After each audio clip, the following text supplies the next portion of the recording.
2026年7月6日每日靈修，多做主工，操練靈命長進。603不生鏽的刀，每日靈修小品。經文：你們務要堅固，不可搖動，常常竭力多作主工，因為知道你們的勞苦在主裡面不是徒然的。哥林多前書15章58節。小故事：有一位農夫，年紀超過70了，但還是跟經常一樣到農地工作，勤勞不怕辛苦。有人勸他休息，因為兒孫都已長大，而且已經工作了。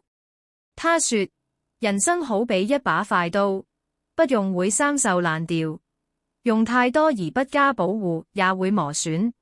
我為着不使它鏽爛，不能不繼續操練。默想：基督徒應當勤勞，不但要盡屬世的本職，也要找緊機會為主工作。如果不常操練，就會變得無用。雖然屬世工作遠不及為主勞苦，但是我們願意為了我們所愛的主而做。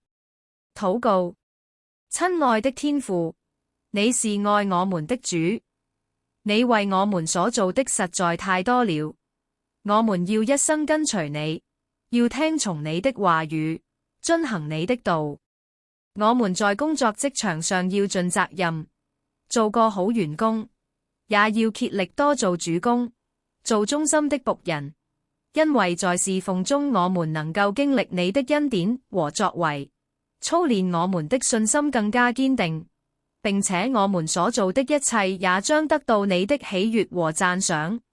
我們獻上感恩，禱告侍奉主耶穌基督的名，阿門。